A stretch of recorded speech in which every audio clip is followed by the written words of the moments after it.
ఓరుగల్లు వాసుల ఇలవేల్పు దైవం శ్రీ భద్రకాళి అమ్మవారి ఆలయంలో శాకంబరి ఉత్సవాలు చివరి ఘట్టానికి చేరాయి. 14 రోజుల పాటు వివిధ రూపాలలో దర్శనమిచ్చిన అమ్మవారు చివరి రోజు శాకంబరిగా దర్శనమిచ్చారు. 15 క్వింటాలు గల 72 రకాల కూరగాయలు, పండ్లతో అమ్మవారిని సర్వాంగ సుందరంగా అలంకరించారు. అమ్మవారి దర్శనం కోసం భక్తులు ఆలయ ప్రాంగణంలో బారులు తీరారు. దీనిపై మరింత సమాచారం మా ప్రతినిధి లింగయ్య అందిస్తారు.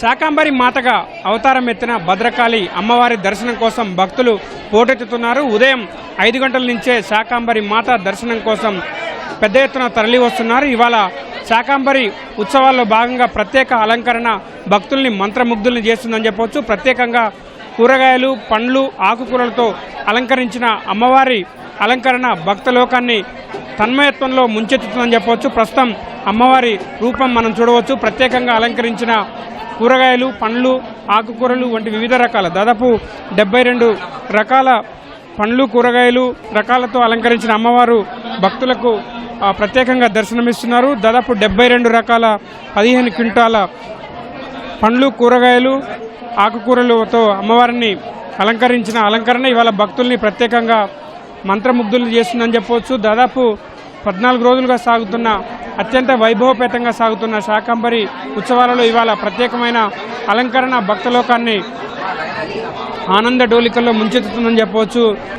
వేలాదిగా భక్తులు ఉదయం 5 గంటల నుంచే భక్తులు తరలి వచ్చి అమ్మవారిని దర్శించుకొని మొక్కులు చెల్లించుకుంటున్నారు. అదేవిధంగా ప్రత్యేకంగా ఈరోజు శాకంబరి అమ్మవారిగా భద్రకాళి మాత దర్శనం ఎత్తుంది. ఇవాళ దాదాపు 400-500 ఏళ్ల సంవత్సరాల నుంచి కూడా ఈ శాకంబరి ఉత్సవాలను నిర్వహించడం ఆనవాయితీగా వస్తుంది. నాడు కరువు కాటకాలు వచ్చిన నేపథ్యంలో శాకంబరి మాతగా భద్రకాళి అమ్మవారిని అలంకరింపజేసి ప్రత్యేక పూజలు చేశారు. ప్రత్యేక అలంకరణలతో అమ్మవారికి మొక్కులు చెల్లించుకున్నారు.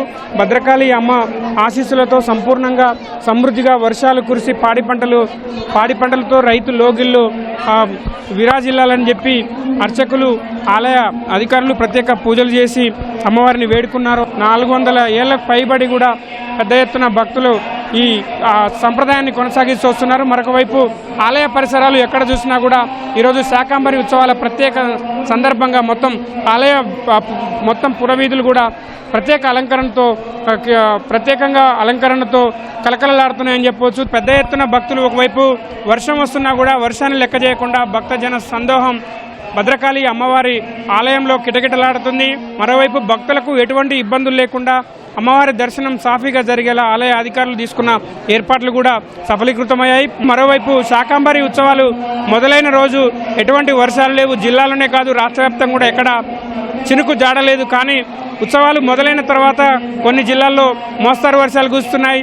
ఇవాళ శాకంబరి మాతగా అవతారం ఎత్తిన భద్రకాళి అమ్మవారు దర్శనమిస్తున్న తరుణంలోనే ఉమ్మడి జిల్లా వ్యాప్తంగా కాకుండా రాష్ట్ర వ్యాప్తంగా కూడా వర్షాలు కురుస్తుండడం మాత్రం శుభసూచకమని, ఈ వానాకాలం సీజన్ కూడా సమృద్ధిగా వర్షాలు కురుస్తాయని, పాడి పంటలతో ఈ రాష్ట్రం వర్ధిల్లుతుందని చెప్పి ఆలయ అర్చకులు కూడా ఆశాభావం వ్యక్తం చేస్తున్నారు. కెమెరామెన్ క్రాంతితో లింగయ్య, ఈటీవీ, వరంగల్.